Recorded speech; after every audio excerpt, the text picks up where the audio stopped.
Mafxejn min kien Mikil Anton Vassalli kien Malti bħalek li qatt marit iħalli lil-martu fidejn il-furbani lill-artu fidejn il-barrani għaliex kien Malti tassew għaliex kien raġel tassew għax kien iħobbhom tassew.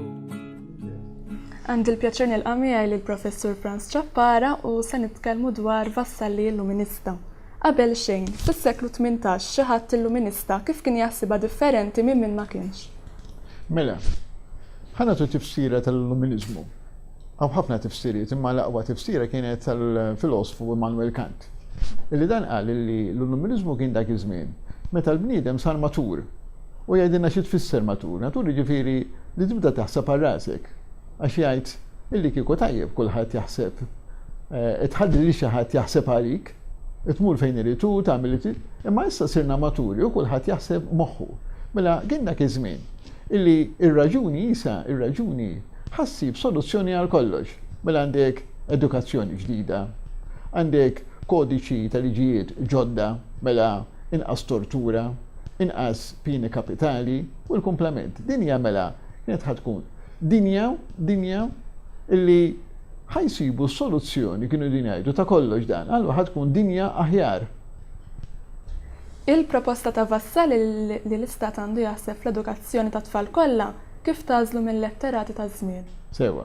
Di waħda mill-temi li kien hemm fl-Illuminizmu, l-edukazzjoni. Imma xi kwalità ta' edukazzjoni? Kien hemm pereżempju ried l-edukazzjoni tkun għal klassi elita biss. Tifhem? Anzi kien hemm ukoll oħrajn li qalu li mhux edukazzjoni fi skejjel, imma iġib it-tutor tiegħek id-dar l-aktar innobli dawn. Tifhem? U hemmhekk jgħallem lit-tifel tiegħek. U baġġet il-proposta l-oħra illi tkun għal ħafna nies. Imma dan qasdi mhux għal kulħadd, għall elitisti.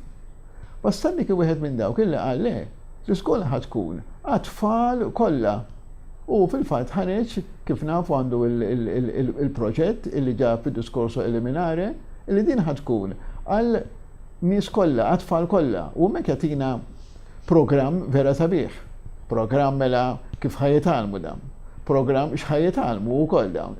U l-importanti kienet illi dawn ħajkunu dawn in-nies ġodda ta' Malta ġdida.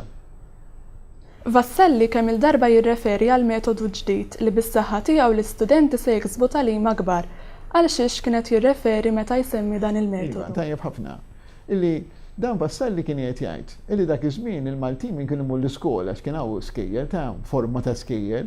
Pereżempju fl-Irħula kien ikun hemm skola mexxija minn xi qassis. Skola ġifieri għandu erba' studenti, fimt? Issa il-lingwa, il-medium li kien jitħadded bih it-teacher kienet it-Taljan. Allora kif ħanifhem jiena? Jekk ma nafx it-Taljan, kif ħanifhem? U jġib l-eżempju tiegħu innissu wkoll li qal jiena ta' kemm tħabad biex tallimt. Kieku ġifieri xi ħadd għallimna jgħallem l-itfal bil-lingwa tiegħu stess, mela bil-Malti, allura l-edukazzjoni ħad tkun aħfef. Tinsiex illi wara dan meta kiteb l-istedina ħareġ dik il-frażi sabiħa. L-Afrikan jitkellem u bit-Taljan jitkellem bit-Taljan u l-komplement. Mela Malta għaliex mhux bil-Malti. U bil-Malti mhux kulħadd jifhem, mela it-tagħlim ħajkun aħfef. Din kienet ir-raġuni li rrid li ħajkun metodo nuovo dan. Barra li l-Vassalli tqisu illuminista tqisu demokratiku ġenwin u rivoluzzjonarju il-għala. Sewa, demokratiku kif qed ngħidlek għaliex rid l-edukazzjoni għal kulħadd. U kien ukoll rivoluzzjonarju dan għamel jew prova jagħmel rivoluzzjoni dan. Rivoluzzjoni propja mela taqbad l-armi. Dik tal-1797 li ma rnexxietx. U mbagħad ġew il-Franċiżi ħaseb li ħassir rivoluzzjoni oħra. Imma mbagħad kien hemm rivoluzzjoni oħra bil-Kwiet issa. Fi żmien l-Ingliżi mela dan qed jagħmel rivoluzzjoni bil-Kwiet. Rivoluzzjoni l-Ingliżi jridu jdaħħlu l-iskejjel, l-Ingliżi jridu jgħalmu l-Malti, u allura dihom tajjeb tant biex jagħmel din ir-rivoluzzjoni bil-Kwiet ukoll. Grazzi ta' din l-informazzjoni. Grazzi inti. Bil-lejl binar jitħabad kien Vassalli għax frasu kellu ħsieb li qatt ma jfalli jizbaħ jum il-Maltin ikunu ħilsa u maqudin għal Malta jizbaħ tassew.